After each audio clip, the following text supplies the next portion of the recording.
নমস্কার বন্ধুরা, দা বং ইনফোতে আপনাদের সকলকে আরও একবার স্বাগত। আমরা লুচুং থেকে অনেক কষ্ট করে গাড়ি ফেসে গিয়েছিল আমাদের লুচুংয়ে। তিনটে জায়গাতে গাড়ি ফেসে গিয়েছিল। লোকাল ড্রাইভারদের সহযোগিতা নিয়ে ঠেলে ধাক্কা দিয়ে তারপরে উপরে উঠে সেখান থেকে আমরা রিসর্টে পৌঁছেছি। অ্যাকচুয়াল আমাদের আজ যাবার কথা ছিল ঋষিখোলাতে, কিন্তু ঋষিখোলার হোমস্টে থেকে আমাদেরকে জানালো যে আজ ওখানে ম্যাক্সিমাম গরম, বেশিরভাগ গেস্ট ভীষণ কষ্ট সাফার করছে, সেই কারণেই আমাদেরকে যেতে বারণ করা হলো। সেই কারণে আমরা যাইও নি। আর সবচেয়ে বড় ব্যাপার হচ্ছে যে লুচুং থেকে ঋষিখোলা পর্যন্ত যে রাস্তা, সে রাস্তা যাবার মতো পরিস্থিতিও নেই। ছোট গাড়ি একদমই যাচ্ছে না, একমাত্র বড় গাড়ি যাদের 4 চাকাতে হুইল রয়েছে, যেমন বোলেরো, টাটা সুমো, এরাই যেতে পারছে। তাই আমরা এখান থেকে অনেক কষ্টে ফিরে এসে লাভা হয়ে রিসর্টে পৌঁছেছি। রিসর্টে আমরা এসে উঠেছি প্যারাডাইস হোমস্টেতে।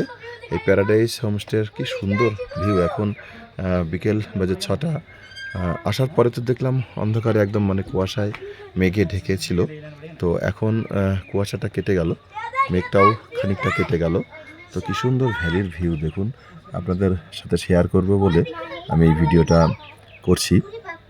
খুব সুন্দর ভ্যালি ভিউ এখান থেকে, এই হোটেলের ব্যালকনি থেকেই ভীষণ সুন্দর ভিউ দেখা যাচ্ছে।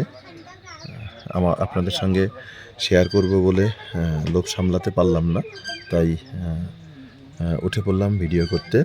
দেখুন এই হোমস্টেতে এখানে একটা বারবিকিউ জায়গা রয়েছে। এখানে সন্ধ্যাবেলায় বারবিকিউ হয়। ওখানে দোলনা রয়েছে, একজন দোলনায় দোল খাচ্ছেন। ওটা একটা ভিউ পয়েন্ট থেকে দেখা যায়, ভিউ দেখা যায়। এটা একটা ভিউ পয়েন্ট, দুটো ভিউ পয়েন্ট করা। আমরা ফার্স্ট ফ্লোরে রয়েছি। কিছু বাচ্চা খেলছে, কিচিরমিচির চিৎকার করছে, শুনতে পাচ্ছেন, করবেই, স্বাভাবিক, ওরা তো বাচ্চাই, ওদেরই তো আনন্দটা সবচাইতে বেশি না? তো কি সুন্দর ভিউ দেখুন! একদম হালকা হালকা মেঘ একদম পুরো পেজা তোলার মতো ভেসে আছে। আর ভ্যালিগুলো ক্যাসকেড হয়ে দেখুন একটার পর একটা উপরের দিকে উঠে গেছে। ল্যান্ডস্কেপটা দেখুন, কি অপূর্ব ল্যান্ডস্কেপ! খুব দারুণ একটা ল্যান্ডস্কেপিং ভিউ এখান থেকে, এই হোটেলের বারান্দা থেকে আমরা উপভোগ করছি। এবারে এই দিকটা, অর্থাৎ বারান্দার বাঁ দিকটা দেখাচ্ছি। এই দিকটাতে কাঞ্চনজঙ্ঘাও দেখা যায়।